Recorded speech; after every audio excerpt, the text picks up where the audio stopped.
Bonjour, dans cette vidéo, tu vas apprendre à résoudre une équation différentielle d'ordre 2 à coefficient constant. Voici le théorème à connaître, tout simple, analogue à celui qu'on avait vu sur les équations différentielles d'ordre 1 à coefficient constant.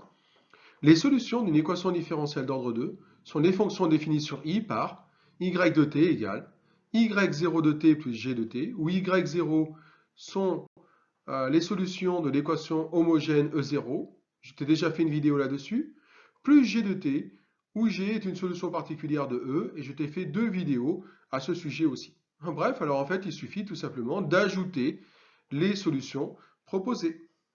Allez, mettons cela en application. Traitons maintenant l'exemple type suivant.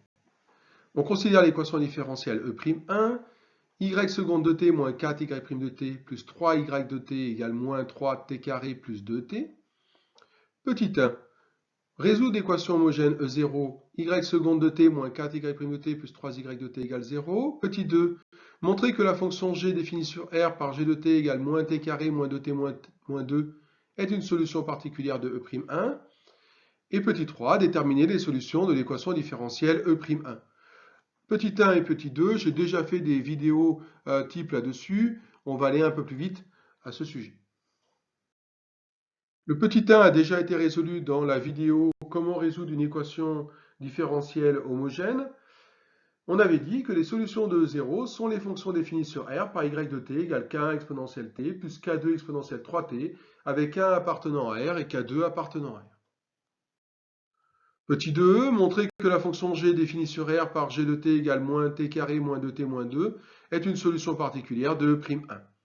Pour montrer que la fonction g est solution particulière, il suffit de remplacer l'inconnu y par la fonction g et de vérifier que g seconde de t moins 4g' de t plus 3g de t est effectivement égal à moins 3t carré plus 2t.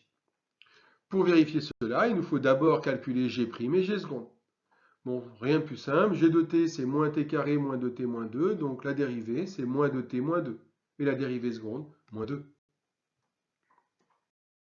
Remplaçons, g seconde de t moins 4g' de t plus 3g de t est égal à moins 2, ça c'est g seconde, moins 4 fois g', et moins g', on a trouvé moins 2t moins 2, plus 3 facteur de g de t, et g de t c'est moins t carré moins 2t moins 2. On distribue le moins 4 dans la parenthèse moins 2t moins 2, et on distribue le 3 dans la dernière parenthèse. On trouve moins 2 plus 8t plus 8, moins 3t carré moins 6t moins 6. On réduit. On obtient moins 3t carré plus 2t. On est content parce qu'on retrouve exactement le membre de droite, moins 3t carré plus 2t. On peut alors conclure que la fonction g définie par g de t égale moins t carré moins 2t moins 2 est une solution particulière de E'1, ce qui répond à la question 2. Petit 3, on te demande de déterminer les solutions de l'équation différentielle E'1.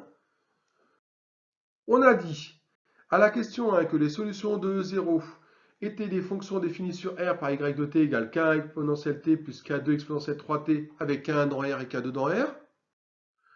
On a dit à la question 2 que la fonction g définie par g de t égale moins t carré moins 2t moins 2 est solution particulière de E'1. On a vu au point méthode que les solutions de l'équation différentielle E, c'est tout simplement la somme de ces deux solutions qu'on vient de trouver aux questions 1 et aux questions 2. Mettons cela en application pour conclure que les solutions de E sont les fonctions définies sur R par y de t égale k1 exponentielle t plus k2 exponentielle 3t, les solutions de E0, plus g de t. Et g de t, qui est solution particulière, est définie par moins t carré moins 2t moins 2, avec k1 dans R et k2 dans R. À bientôt pour une nouvelle vidéo.